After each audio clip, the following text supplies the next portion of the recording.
Alguna vez, su voz fue la banda sonora de las noticias más grandes de México. Guerras, elecciones, cónclaves papales y noticias de última hora que detenían al país entero. Joaquín López Dóriga, el Teacher, ocupó durante décadas la cima del periodismo mexicano, al frente del noticiero más visto y entrevistando a líderes mundiales. Pero el tiempo lo cambia todo. Ahora, acercándose a los 80 años, el hombre que una vez moldeó la noticia vive un capítulo mucho más silencioso y solitario. ¿Cómo terminó la voz de la autoridad con una historia tan agridulce? ¿Por qué se ausentó una semana de su programa de radio? En el verano de 2025, Joaquín López Dóriga hizo algo inédito en su carrera: faltar una semana a su programa de radio. Durante 31 años, ni las crisis políticas ni los viajes internacionales lo habían alejado del micrófono, pero esta vez fue su cuerpo el que tomó la decisión. Fue neumonía, admitió. El lunes todavía estaba aquí, luego me revisaron y me dijeron, «Te quedas». Las palabras «te quedas» fueron tan clínicas como definitivas. Durante varios días permaneció en una cama de hospital, luchando contra una infección respiratoria que se había agravado sin previo aviso. Para el público, parecía un susto menor de salud, serio, pero resuelto al final.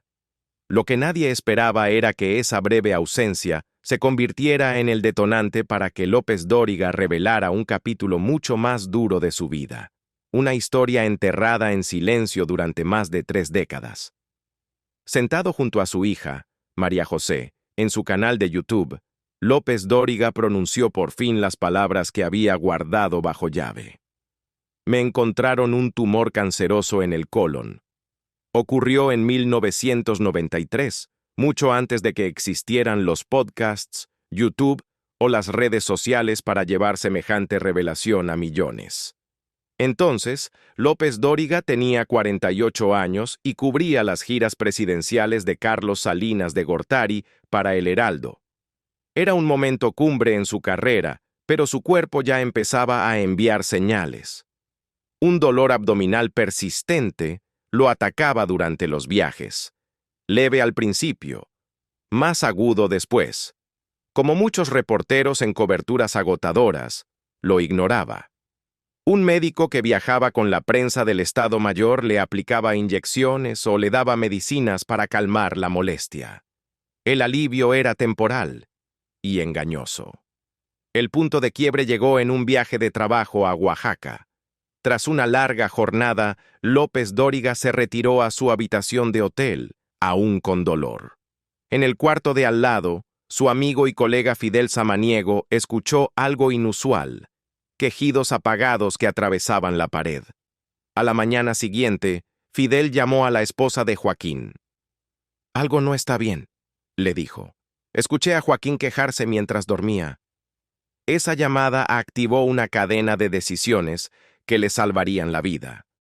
Cuando López Dóriga regresó a la Ciudad de México, su esposa lo esperaba en el aeropuerto, no para recibirlo, sino para llevarlo directamente al Hospital Ángeles.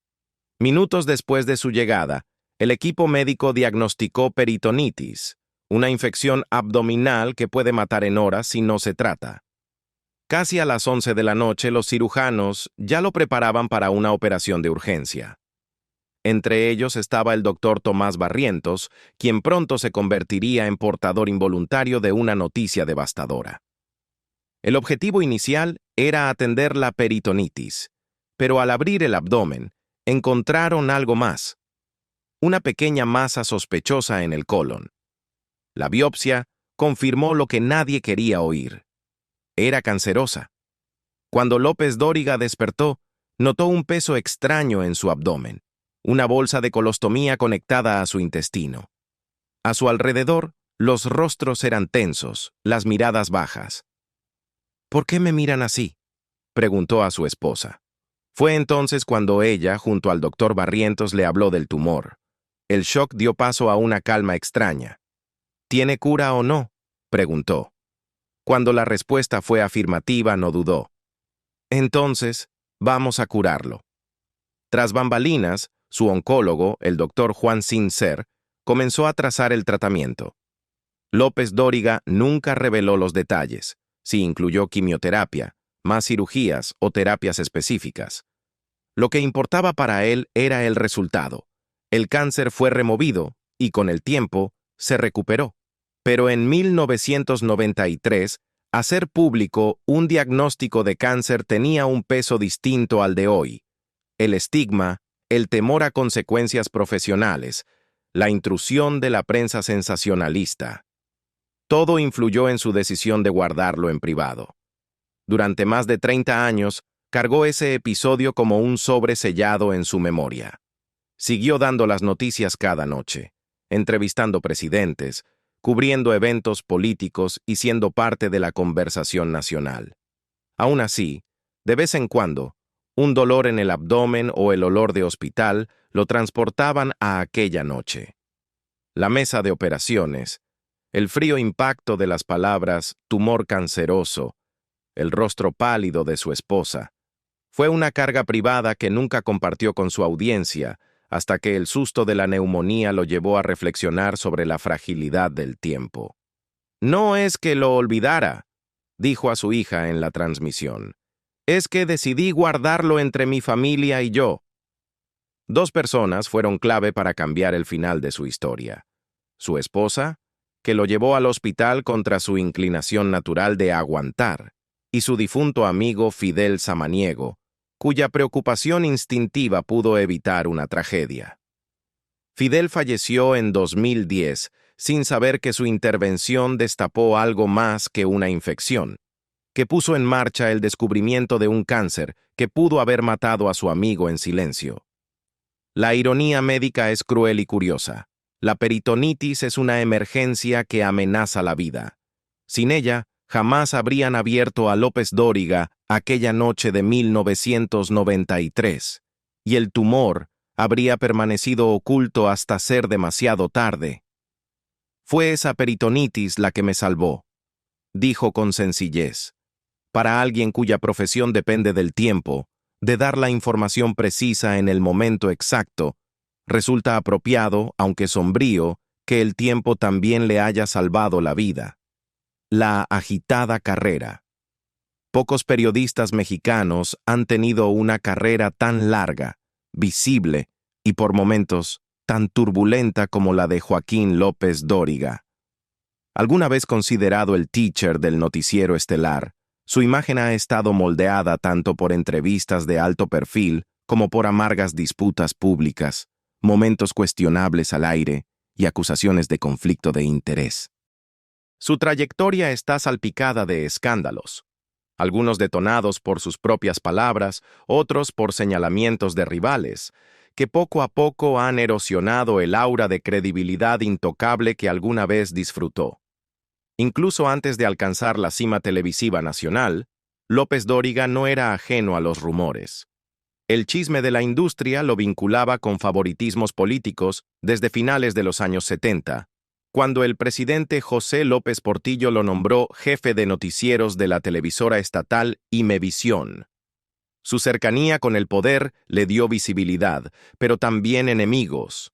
Un correo electrónico anónimo, más tarde abordado públicamente, afirmaba que había sido obligado a salir de Canal 13 por un supuesto autocontrato en publicidad acusado de crear empresas privadas para intermediar ventas de anuncios en lugar de dirigirlas directamente a la emisora.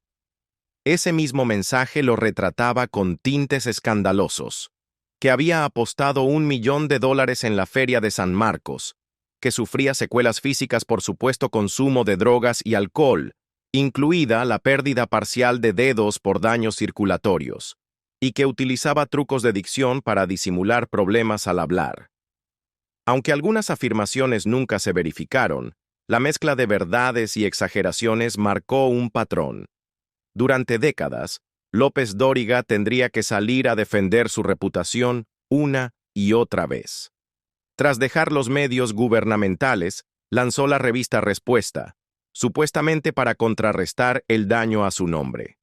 Nunca ofreció una refutación directa a las acusaciones que lo perseguían, pero logró recuperar lo suficiente de su imagen para volver a ocupar puestos clave en la televisión. Ya en los años 2000, estaba al frente del noticiero nocturno estelar de Televisa, con una influencia enorme. Pero con la influencia llegó el escrutinio, sobre todo por su disposición a atacar a medios rivales. En una campaña prolongada, usó segmentos de horario estelar para criticar la sección de clasificados de Reforma, por supuestamente facilitar la trata mediante anuncios para adultos, sin mencionar que las revistas de Televisa publicaban contenido similar. Su pleito con la revista Proceso se volvió legendario, después de transmitir un video proporcionado por el gobierno en el que el narcotraficante Sergio Villarreal acusaba al reportero de Proceso, Ricardo Ravelo, de recibir sobornos. López Dóriga fue señalado de coludirse con las autoridades para desprestigiar al medio. Proceso respondió con varias portadas contra él, una incluso publicando la dirección de su hijo, lo que llevó a López Dóriga a amenazar con revelar datos personales de los directivos de la revista. En enero de un año, invitó al aire a una madre cuya hija había sido asesinada en Acapulco. El segmento rápidamente se convirtió en un ataque frontal al gobernador Ceferino Torreblanca, a quien culpó de toda la violencia en el estado. Torreblanca contraatacó con un desplegado pagado en Reforma, acusando al periodista de buscar venganza tras perder jugosos contratos gubernamentales que administraciones anteriores le habían otorgado. La insinuación fue explosiva, que la línea editorial de López Dóriga podía estar influida por intereses económicos. Febrero de 2020 trajo uno de sus tropiezos más comentados. Al promocionar un segmento radio-televisivo sobre feminismo en México, publicó una foto de su panel, compuesto solo por hombres. Las redes sociales estallaron con ironías y enojo. «Qué bueno ver debates sobre feminismo con tantas mujeres preparadas», escribió un usuario. Los memes compararon la escena con parodias de series como BoJack Horseman. La imagen resultó desastrosa en un momento cultural que exigía voces femeninas auténticas en temas de mujeres. En julio de 2021, durante el viaje oficial de Tatiana Cloutier a Washington como secretaria de Economía, López Dóriga tuiteó: «Y Tat Cloutier va a arreglar cosas y se va a Washington». Críticos lo tacharon de sexista e irrelevante para la discusión de políticas. Horas después se retractó. «Hice este comentario hoy y estuvo mal. A veces uno la riega. Esta fue una de esas veces. Y asumo la responsabilidad. La disculpa hizo poco por calmar la crítica, que se sumó a su historial de tweets impulsivos seguidos de control de daños. Por esa misma época, llamó bot del gobierno a la lingüista del Colmex Violeta Vázquez Rojas, después de que ella publicara un tuit emotivo sobre la alegría de su madre anciana al recibir la vacuna contra el COVID-19. Vázquez denunció una oleada de acoso en línea tras su comentario, y varios intelectuales públicos acusaron a López Dóriga de abusar de su plataforma para desacreditar y poner en riesgo a personas. El incidente reforzó las críticas sobre su estilo combativo en redes, que a veces cruzaba la línea hacia ataques personales. Viejas polémicas también persistían. En 2012, horas después del accidente aéreo que mató a la cantante Jenny Rivera, López Dóriga tuiteó la foto de un zapato hallado en el lugar del siniestro, con la leyenda: «El zapato de Jenny Rivera, como el de Cenicienta, en el lugar del accidente». Muchos consideraron el comentario frívolo y falto de respeto. La reacción fue inmediata, con miles de mensajes indignados. Una década después, los críticos todavía lo citaban como ejemplo de insensibilidad en coberturas de última hora. En 2024, apuntó su lente moral hacia otros, criticando a TUDN por transmitir cobertura de la Copa América en la que los exfutbolistas Oswaldo Sánchez y Francisco Kikín Fonseca parecían beber en exceso al aire. Cuestionó el impacto en niños y adolescentes, tuiteando: «¿A quién se le ocurrió eso?». Aunque para algunos la crítica era válida, otros lo vieron como hipocresía. dadas las repetidas acusaciones de que él mismo aparecía en pantalla bajo los efectos del alcohol. Abril de 2025 trajo una combinación inusual de presión personal y profesional.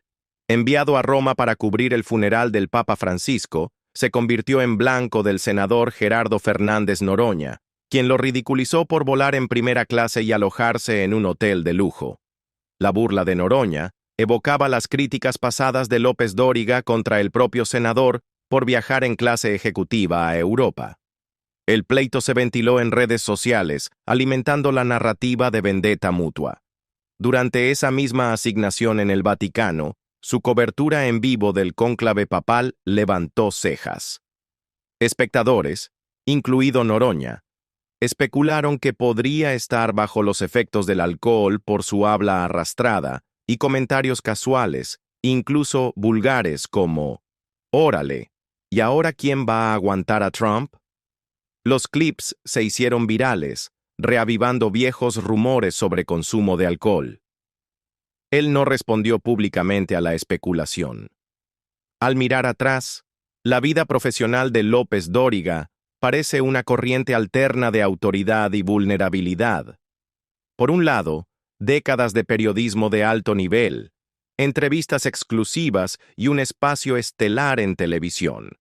Por el otro, controversias casi anuales, algunas nacidas de su propia lengua afilada, otras de los cuchillos de rivales y adversarios políticos. Dominio radial. Más allá de todas las controversias, nadie puede negar que Joaquín López Dóriga ha construido una de las carreras más influyentes y duraderas del periodismo mexicano. Comenzó en 1968, con apenas 20 años, como reportero de El Heraldo de México. Era una época en la que la prensa estaba estrechamente ligada a los discursos oficiales, y cubrir las grandes historias implicaba navegar tanto en la política como en los hechos. El joven López Dóriga se fogueó en asignaciones que habrían sido intimidantes incluso para reporteros experimentados. En octubre de ese mismo año, estuvo presente en la masacre de Tlatelolco, un hecho que lo marcó profundamente y que le inculcó la idea de que el periodismo es tanto ser testigo de la historia como reportarla. 2 años después, en 1970, se incorporó al equipo de lanzamiento de 24 horas, el icónico noticiero de Jacobo Zabludovsky en Televisa. Ascendiendo rápidamente a jefe de información, López Dóriga aprendió las mecánicas del noticiero estelar de la mano de uno de los conductores más influyentes de la televisión mexicana. Sus años junto a Zabludovsky afinaron su instinto editorial y su estilo, una mezcla de formalidad y pausas calculadas que más tarde serían su sello personal. En 1977 comenzó a colaborar en la revista política Siempre, y apenas un año después fue nombrado director general de noticieros y eventos especiales de Canal 13, la televisora estatal que después sería Imevisión. Este fue un salto de la redacción a la oficina ejecutiva, poniéndolo al mando de las transmisiones nacionales y de la cobertura de actos de Estado. También fue la señal de que López Dóriga podía moverse con soltura en la intersección entre el periodismo y el poder político. En 1981 fundó la revista Respuesta y el programa de radio Respuestas, consolidándose no solo como conductor, sino también como empresario de medios. Su firma y su voz se hicieron habituales en radio, prensa y televisión. A mediados de los años 80, sumó a su currículum la dirección de la división de noticias de Imevisión, navegando un periodo turbulento para la televisora en plena crisis económica mexicana. En esos años, López Dóriga no era únicamente un administrador, era reportero en el sentido más puro. Cubrió conflictos como corresponsal de guerra en Vietnam, Medio Oriente y Bangladesh. Estuvo en Santiago durante el golpe de 1973 que derrocó a Salvador Allende, en Madrid para la muerte de Francisco Franco, y en el Vaticano para las muertes de los papas Pablo VI y Juan Pablo I, así como las elecciones de Juan Pablo I, Juan Pablo II, Francisco y León XIV. Su pasaporte se llenó de sellos de asambleas de la ONU, reuniones del Banco Mundial y cumbres internacionales, donde narró para México los cambios en la política global. De los años 80 a los 90, afianzó su voz en la prensa escrita, convirtiéndose en columnista político de El Heraldo de México y colaborador de la agencia UPI. Su estilo era directo, autoritario y seguro, cualidades que lo hicieron un entrevistador natural en televisión. En la pantalla condujo Entrevistas en Multivisión, el único programa de entrevistas de su tipo en el país, donde se sentó frente a líderes, intelectuales e íconos culturales. Su lista de entrevistados parece un directorio de la influencia del siglo XX. Yasser Arafat, Ronald Reagan, Jimmy Carter, Fidel Castro, Indira Gandhi, Octavio Paz, Pablo Neruda, José Saramago, Hillary Clinton y prácticamente todos los presidentes mexicanos de Luis Echeverría a Andrés Manuel López Obrador. A finales de los años 90 regresó a Televisa y ascendió rápidamente. Tras conducir el programa político sabatino Chapultepec 18 en 1998, pasó a Primero Noticias y en abril del 2000 recibió la joya de la corona, el noticiero estelar de las 10:30 p.m. en el Canal de las Estrellas, reemplazando a Guillermo Ortega. Era el mismo horario que alguna vez dominó su mentor Zabludovsky, y López Dóriga lo hizo suyo durante los siguientes 16 años. Su gestión, de 2000 a 2016, lo colocó al frente de la cobertura de la transición democrática multipartidista, las presidencias de Fox y Calderón, el regreso del PRI con Peña Nieto y numerosas crisis nacionales. Paralelamente, su carrera radial prosperó.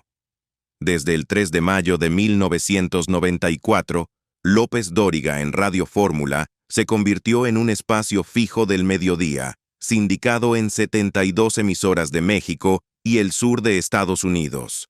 Era un foro donde mezclaba noticias de última hora, entrevistas y comentarios, construyendo una relación directa con oyentes que lo conocían simplemente como el Teacher. De 2006 a 2019 formó parte de Tercer Grado, la mesa política nocturna donde los principales periodistas del país analizaban la semana, junto a figuras como Denise Maerker, Carlos Loret de Mola, Ciro Gómez Leiva, Raimundo Riva Palacio y Leo Zuckerman. Fue moderador y provocador, impulsando el debate y mostrando destellos de su propia opinión. Cuando dejó el noticiero nocturno en agosto de 2016, no fue un retiro, sino un cambio de rumbo. Volvió a Chapultepec 18, condujo el programa de debate. Si me dicen no vengo, y continuó con su programa diario de radio y su columna en privado en Milenio. Su presencia en redes sociales creció, ampliando su alcance y exponiéndolo a los retos del escrutinio inmediato de Twitter. A lo largo de las décadas, la carrera de López Dóriga no solo se ha definido por los cargos que ha ocupado, sino por los momentos en los que ha estado presente. Ha estado al borde de campos de batalla y en el centro de funerales de Estado. Ha sido el primero en dar noticias clave y el encargado de narrar en vivo eventos que capturan la atención de toda una nación. Sus entrevistas han unido mundos, de líderes guerrilleros a premios Nobel, y su trabajo ha documentado la transformación del panorama político y mediático de México. Lo que une estos hitos es su autoidentificación, por encima de todo, como reportero. Duermo y despierto pensando en ello, dijo alguna vez. La fama del horario estelar nunca borró los instintos que desarrolló como joven reportero en la redacción de El Heraldo, ya sea en la primera línea de una guerra, frente a un jefe de Estado o detrás del escritorio de noticias. López Dóriga ha abordado el trabajo con la convicción de que el periodismo, en esencia, consiste en estar presente una y otra vez donde está la historia. Su recorrido, desde cubrir la llegada del hombre a la luna hasta narrar la elección de varios papas, desde las máquinas de escribir del México de los 600 hasta los feeds digitales de los 2020, refleja una carrera que no quedó congelada en una sola época. En cambio, se ha adaptado, expandido y perdurado, convirtiéndolo en una de las figuras más reconocibles y persistentes del periodismo mexicano. Tras casi 8 décadas de vida y más de medio siglo de trabajo, Joaquín López Dóriga enfrenta hoy días más tranquilos, lejos del estruendo de las noticias de última hora. El hombre en quien alguna vez se confió para narrar los momentos más importantes de la nación, camina ahora bajo el peso de sus logros y de sus polémicas. ¿Lo juzgará la historia con benevolencia? ¿Será recordado el teacher por las historias que contó o por las que lo persiguieron a casa? Y, al final, ¿es momento de dejar de debatir y empezar a orar por el hombre detrás del micrófono? Si crees que su historia merece ser contada, lo bueno, lo malo y todo lo demás, deja tu like, comparte este video y cuéntanos en los comentarios cómo lo recordarás.